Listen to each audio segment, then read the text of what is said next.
Hope you all are doing well. C previously તમારું unit 3 એટલે કે યુટિલિટી એનાલિસિસ બરાબર પ્રીવિયસલી બી તમે 11th ને 12th સ્ટાન્ડર્ડની અંદર ભણી ગયા હતા એ વસ્તુ તમને રિકોલ કરાવવાની. પ્રીવિયસ સેશન્સની અંદર આપણે શું ડિસ્કસ કર્યું હતું કે meaning of utility as well as Kenneth બોર્ડનિંગનો કન્સેપ્ટ ફાઇન ધેટ્સ. અને એના પછી આપણે utility and its usefulness or utility is not usefulness or usefulness is always not utility. Then we move to the particular utility is not pleasure and utility does not mean satisfaction. બધી વસ્તુ મેં તમને આની અંદર સમજાવેલી કે ભાઈ utility subjective જે છે એ છે. પછી એના પછી આપણે જોયેલા કે ભાઈ ટાઈપ્સ ઓફ યુટિલિટી જેમાં form utility, place utility, time utility, service utility આવી તમામ વસ્તુ આપણે જોઈ લીધી. ફાઇન. એના પછી આપણે જોતા હતા કે કોઈ ફીચર્સ ઓફ યુટિલિટી કેવી રીતે વર્કઆઉટ કરે છે. ફાઇન. એની અંદર પણ બંને વસ્તુ જોઈ લીધી કે the concept of utility is subjective. Subject matter ઉપર આધાર રાખે કે એની યુટિલિટી કેવી હશે. ફાઇન. ધેન રિલેટિવ પણ જોઈ લીધું કે ભાઈ યુટિલિટી રિલેટિવ પણ હોઈ શકે. એટલે કે તમારી યુટિલિટી તમારો રિલેટિવ છે, મારી યુટિલિટી મારા રિલેટિવ હોય, તમારા બીજા કોઈ ફ્રેન્ડ્સ છે, તમારા સિબલિંગ્સ છે, તમારા મધર ફાધર છે, આ દરેક લોકોની યુટિલિટી પર્સન ટુ પર્સન અલગ અલગ રિલેટેડનેસ હોય એ વસ્તુની. ફાઇન. તો એ વસ્તુ પણ આપણે જોઈ લીધી. સી નેક્સ્ટ પાર્ટ તમને કીધું છે કે utility sometimes depends on R knowledge or સમવન્સ personal hobbies. બરાબર. યુટિલિટી બેઝડ હોય છે તમારા નોલેજ ઉપર ઓર તમારા પર્સનલ હોબી ઉપર. હું તમને કોઈ BCAની બુક આપી દઉં તો તમને કંઈ ખબર પડે એની અંદર? ના. કેમ? તમારા માટે BCAની બુકની યુટિલિટી છે ને તો કે ના. શું કામ? કારણ કે તમે BCom ભણો છો and you are not doing BCA. તમે BCA નથી કરતા કે તમારા માટે એ વસ્તુની યુઝફુલનેસ હોય કે એ વસ્તુ તમારા માટે યુટિલિટી ક્રિએટ કરે. ઇવન તો તમારી પર્સનલ સેલ્સમેનશીપની બુક જે છે બરાબર, PSSની બુક જે છે અથવા તો તમારી લોની બુક છે કે પછી તમારી એન્ટરપ્રિન્યોરશિપની બુક છે એના માટે કંઈ યુટિલિટી ક્રિએટ નહીં કરે BCAના સ્ટુડન્ટમાં. The thing is that કે ભાઈ યુટિલિટી જે છે it sometimes depends on the knowledge of our personal hobbies. તમારી ફંડામેન્ટલ ઓફ મેનેજમેન્ટની બુક કે પછી બિઝનેસ ફોર્મ્સ ઓફ ઓર્ગેનાઇઝેશનની કે પછી માઇક્રો ઇકોનોમિક્સ કે એન્ટરપ્રિન્યોરશિપ કે PSS આ કોઈ પણ પ્રકારની બુક એ પર્ટિક્યુલર વ્યક્તિ માટે જે છે યુટિલિટી ક્રિએટ નહીં કરે. એન્જિનિયરિંગની બુક્સ તમને આપીને તો તમે વાંચશો ના, because it doesn't create any utility. તમારા માટે તમે જે ડિગ્રી કોર્સ કરો છો એના માટે તમારા માટે એ વસ્તુ કામની છે જ નહીં. આ પાર્ટ હતો કયો હતો કે ડિપેન્ડ્સ ઓન ધી નોલેજ. કારણ કે આપણને BCom રિલેટેડ આપણને કોમર્સનું નોલેજ છે તો પછી આપણા માટે સાયન્સની, એન્જિનિયરિંગની કે બાયોલોજીની કે ફિઝિક્સની બુકનું કાંઈ કામ નથી. ડન છે. અધર દેન હોબીઝની વાત કરીએ, મને જો મ્યુઝિકનો શોખ છે અને મેં મારા ઘરે પિયાનો વસાવ્યો છે તો એ પિયાનોની જે કાંઈ પણ છે એ યુટિલિટી મારા માટે છે, તમારા માટે કાંઈ નથી. If you don't know how to play the piano, તમને જો ખબર નથી કે તમારે પિયાનો કેવી રીતે પ્લે કરો તો તમારા માટે એની કોઈ યુટિલિટી નથી. That's it. But if you know how to play guitar તો ગિટારની તમારા માટે યુટિલિટી હશે, મારા માટે નહીં. Because I don't know how to play guitar. બરાબર છે. તો યુટિલિટી ઘણી વખત પર્સનલ હોબીઝ અને જે છે એ વ્યક્તિના જે કાંઈ પણ નોલેજ છે ને એના ઉપર આધારિત હોય. અચ્છા, મને કોઈ એમ કે ભાઈ તમે મેડમ શું કહેવાય આ વસ્તુના સ્પેર પાર્ટ ભેગા કરીને અને જોડીને મશીન બનાવી દીધું, મને ન આવે. એ કામ મારું નથી, કારણ કે એ કામ એન્જિનિયર્સ લોકોનું છે. મને એ વસ્તુનું નોલેજ છે નહીં તો એ કાંઈ કામની છે મારા માટે નહીં. એવું જ છે in the case of cell phones, Android phones. તમારા મમ્મી પપ્પાને છે ને પહેલાં તમારે શીખવાડવું પડે કે એન્ડ્રોઈડ ફોનને કેવી રીતે ચલાવવું. Then you can do in a particular manner. તમે તો પર્ટિક્યુલર મેનરની અંદર જે છે એ એમને સેલફોન આપી એ ચલાવવા માંડે, એના માટે એમની પાસે નોલેજ હોવું જરૂરી છે. નોલેજ નથી દેન એમના માટે એ વસ્તુની કોઈ યુટિલિટી નથી. એમના માટે એ ફોનની કોઈ યુટિલિટી નથી, એન્ડ્રોઈડ ફોનની. Fine. So utility sometimes depends upon the knowledge on R personal hobbies. આપણી હોબીઝ જે છે એના ઉપર.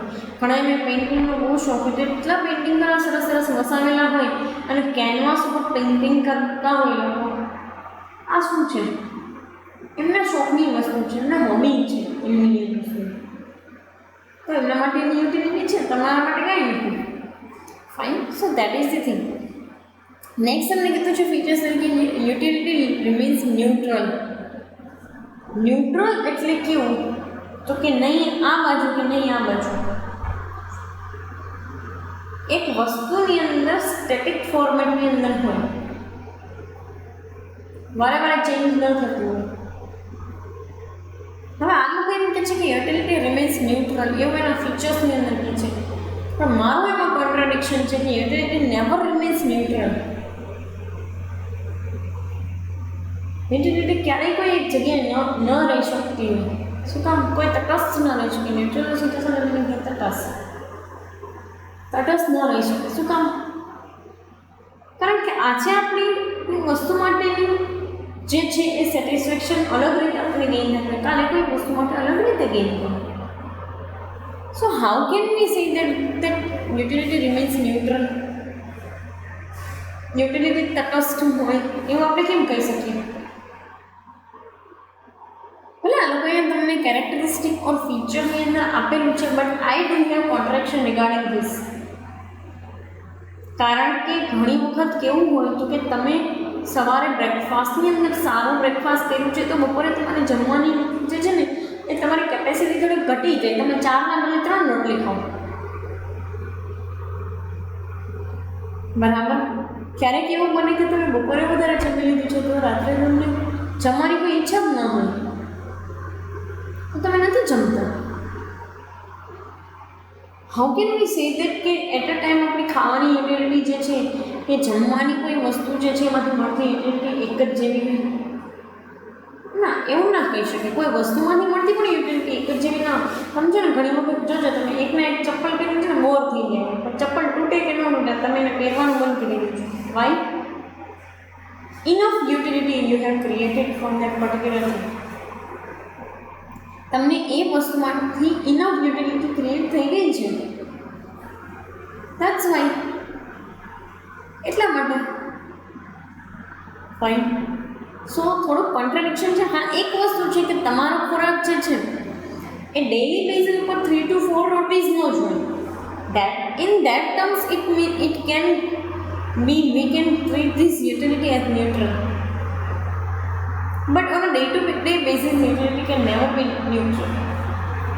તમે અહીંયાથી ગાંઠિયા ખાઈને જાઓ છો બ્રેકફાસ્ટ, બરાબર છે, બ્રેકની અંદર તમે ફ્રેન્ડ સાથે ક્યાંક ગાંઠિયા ખાતા, હવે ઘરેથી તમને જમવાની ઈચ્છા નથી થતી, તો તમે થોડું ઓછું જમશો. So that's why it said that utility remains neutral. હા, બની શકે કે તમારે ડે ટુ ડે કન્ઝમ્પશનની અંદર તમારી યુટિલિટી ન્યુટ્રલ હોય, બટ ડેઇલી કન્ઝમ્પશનની અંદર નહીં હોય. ફાઇન. નેક્સ્ટ તમને કહે છે the utility of commodities increased with the changing time. Definitely. સાવ એટલે સાવ સાચી વાત છે. યુટિલિટી ટાઈમ બાય ટાઈમ જેટલો ટાઈમ ચેન્જ થાય ને એમાં યુટિલિટી વધે કોઈ વસ્તુ માટે. કેવી રીતે? નાના હોય ને ત્યારે તમે એક વાટકી, અડધી વાટકી દાળ ભાત ખાતા હશો,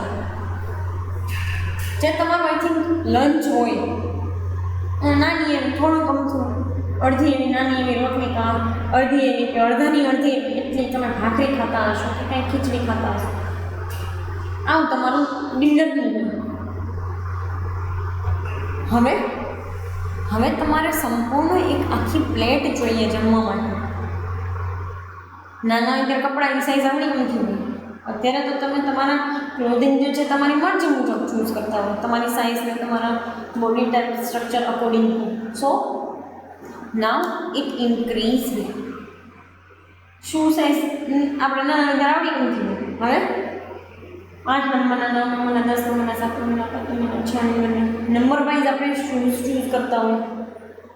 આના સિવાય બી હું તમને એક વસ્તુ કહું કે નાના હોય ત્યારે એટલીસ્ટ તમારા 12th સ્ટાન્ડર્ડ સુધી તમારી પાસે સેલફોન ના જ હોય, but now you also move on to the conventional necessity. Cellphone માટે તમે મૂવ થઈ ગયા છો, જેની જરૂરિયાત છે તમારે અલ્ટિમેટલી. ફાઇન. તો યુટિલિટી જે છે એ ઇન્ક્રીઝ થાય time by time with the changing time. Next તમે કહે છે utility can not be measured. આ વાત સાવ સાચી છે, કારણ કે યુટિલિટી એક ક્વોલિટેટિવ પેરામીટર છે.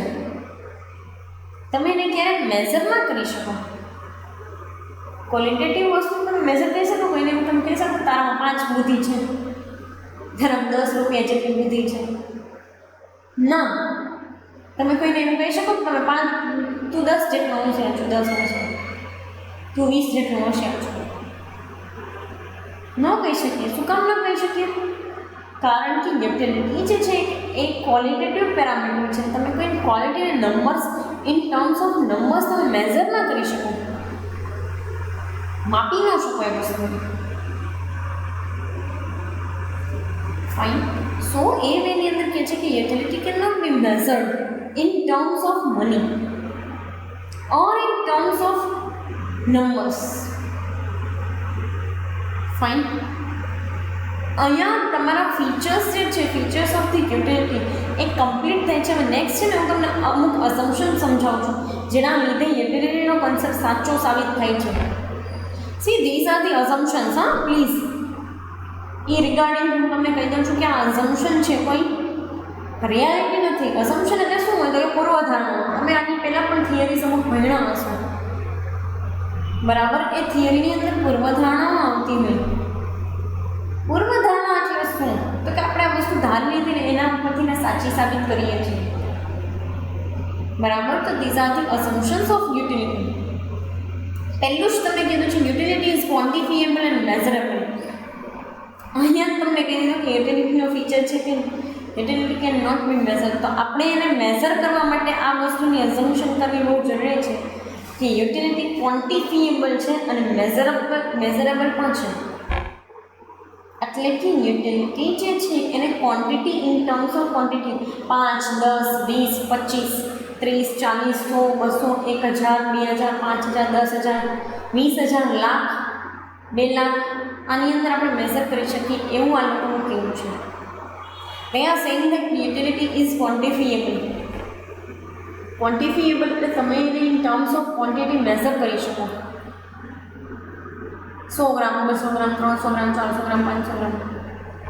મેઝરેબલ એટલે સિમ્પલી તમે એનું મેઝરમેન્ટ લઈ શકો કે આ 5 યુનિટ કન્ઝ્યુમ કર્યા તો મને 100 ગ્રામ જે છે ફૂડ 100 ગ્રામ ફૂડની યુટિલિટી મળી.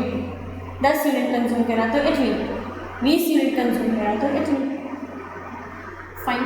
તો એના મુજબ આ લોકો કહેવા તમને એવું માંગે છે કે યુટિલિટી જે છે ને ક્વોન્ટિફિએબલ અને મેઝરેબલ છે, હકીકતમાં હોતી નથી. તમે કોઈ વસ્તુથી બહુ હેપી હોય તો તમે એમ કહી શકો કે હું 5 ગણો હેપી છું, કે હું 5 ગણી હેપી છું. ના, તમને કોઈ વસ્તુ માટે દુઃખ થયું, હાલો કાંઈ નાના છોકરા તમારા ઘરે મહેમાનના આવ્યા ને એને તમારી કોઈ ઇમ્પોર્ટન્ટ વસ્તુ તોડી નાખી and you are feeling bad about it. તો તમે એમ કહો કે હું 100 ગણો દુઃખી છું કે મને આ વસ્તુ તૂટી જવાથી 500 ગણું દુઃખ થયું. ના,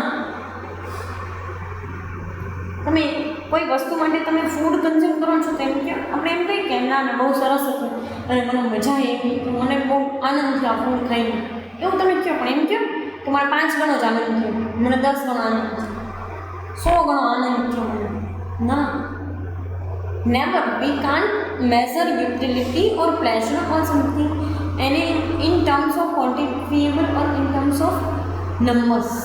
આપણે નંબર્સમાં મેઝર ના કરી શકીએ અને they are not even quantifiable. ક્વોન્ટિટીમાં મેઝર ન કરી શકો તમે એને. ફાઇન. નેક્સ્ટ કે છે યુટિલિટી ઇઝ ઇન્ડિપેન્ડન્ટ. આ સાવ વસ્તુ ખોટી છે. યુટિલિટી સ્વતંત્ર છે. ના, યુટિલિટી બિલકુલ સ્વતંત્ર નથી. દૃષ્ટિકોણ ક્યારેય સ્વતંત્ર હોતો નથી. It is always based on the human mind and human thinking capacity. આ હંમેશા બેઝડ હોય છે હ્યુમન માઇન્ડ ઉપર. કારણ કે હ્યુમન માઇન્ડ જે છે એ આ યુટિલિટી જે છે એને બનાવે છે, એના ઉપર બેઝડ છે. It is not independent. So that's why we are saying that it is assumptions. પૂર્વધારણા છે ને આ લોકોએ એવું માની લીધું છે કે યુટિલિટી હંમેશા સ્વતંત્ર હોય છે અને એનું એક અસ્તિત્વ છે અને એના લીધે લોકો એને કન્ઝ્યુમ કરે છે, નહીં કે લોકો કન્ઝ્યુમ કરે છે એટલે એની યુટિલિટી છે. ઓરિજિનલી તો એવું જ છે. સી, મગજમાં ક્યારેય એની કન્ફ્યુઝન નહીં રાખતા. ઓરિજિનલી એવું જ છે કે આપણે કન્ઝ્યુમ કરીએ છીએ ને એટલે એ વસ્તુની યુટિલિટી ક્રિએટ થાય છે, એટલે માર્કેટની અંદર સપ્લાય કરવામાં આવે છે, વેચાય છે, ડિમાન્ડ. બરાબર. Otherwise utility isn't it at all independent. યુટિલિટી બિલકુલ પણ ઇન્ડિપેન્ડન્ટ નથી, એનું કોઈ સ્વતંત્ર અસ્તિત્વ નથી. એ ખાલી અને ખાલી હ્યુમન માઇન્ડની પ્રોડક્શન છે, માણસના મગજની પ્રોડક્ટ છે કે આ વસ્તુ કરવાથી મને યુટિલિટી થાય, કે આ વસ્તુને કન્ઝ્યુમ કરવાથી મને સેટિસ્ફેક્ટરી એલિમેન્ટ મળે છે. It is just the product of human mind. Right. Next તમે કહે છે marginal utility of money remains constant. See this is I am doing contradiction into it. તમને એક વિરોધાભાસ ઊભો કરું. આમાં આમ કેવું કહે છે કે માર્જિનલ યુટિલિટી જે છે પૈસાની એ હંમેશા કોન્સ્ટન્ટ છે, કોઈ દી નહીં. કોઈ દિવસ એટલે કોઈ દિવસ નહીં. માર્જિનલ એટલે શું? તો કે પહેલાં તો વધતો જતો પુષ્ટિગુણનો નિયમી લોકો એવું કહે છે કે મની માટે હંમેશા કોન્સ્ટન્ટ રહે. નો, નોટ એટ ઓલ. આ લોકોએ ભલે અઝમ્પશનની અંદર લીધું છે ને, એટલા માટે જ અઝમ્પશનમાં લીધું છે કારણ કે તમે એને કોન્ટ્રાડિક્શનની અંદર સાચું ખોટું બતાડી શકો.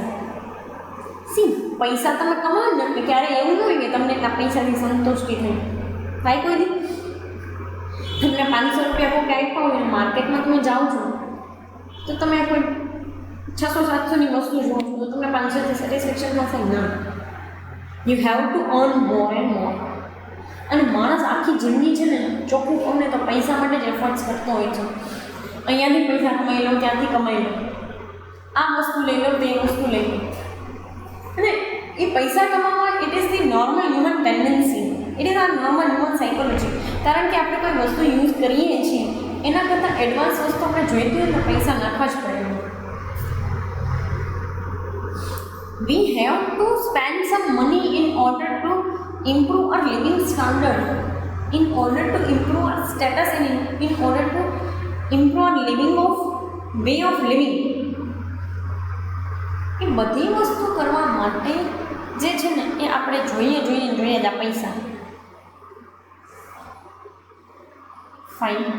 સો એ વસ્તુની અંદર કહે છે. નેક્સ્ટ તમને શું કહે છે તો કે સી માર્જિનલ યુટિલિટી જે છે ને એ મનીની કોન્સ્ટન્ટ રહે. એના માટે હું તમને પરફેક્ટ કોન્ટ્રાડિક્શન આપું છું કે ક્યારેય કોન્સ્ટન્ટ હોય નહીં. આપણે જેમ વધારે પૈસા કમાય ને એમ આપણી વધારે પૈસા કમાવાની પૈસા કમાવાની ઈચ્છા જાગે આપણને. તમને 500 રૂપિયા મળે પછી 1000 મળે પોકેટ મની તરીકે, પછી 1500 મળે, you are still not satisfied. Even if your needs are not based on that 1500 rupees or 1000 rupees, still you are not satisfied with those money. કારણ કે હંમેશા માણસને છે ને એની પાસે હોય ને એના કરતાં વધારે જ જોતું હોય છે. અને દુઃખ એ બધું એ જ વસ્તુનું છે, ચોખ્ખું કહું તમને. Just for the sec of your extra curricular knowledge. આ દુઃખ છે ને બધી વસ્તુનું કે મારી પાસે આ નથી, એ આપણી ઈચ્છા શક્તિના લીધે જ છે આપણને. કારણ કે આપણે હંમેશા જે આપણી પાસે હોય ને એના કરતાં વધારે વસ્તુ જોઈતી હોય છે. That's why. Fine. So it is all about the assumptions and particular features of utility. Coming સેશનની અંદર બહુ જ એક ઇન્ટરેસ્ટિંગ કન્સેપ્ટ ડિસ્કસ કરશું. ટોટલ યુટિલિટી એન્ડ માર્જિનલ યુટિલિટીનો કન્સેપ્ટ છે, બરાબર. તો એ કમિંગ સેશન્સની અંદર ડિસ્કસ કરશું. અત્યારે આપણે અહીંયા સુધી રાખીએ. Fine. Thank you so much.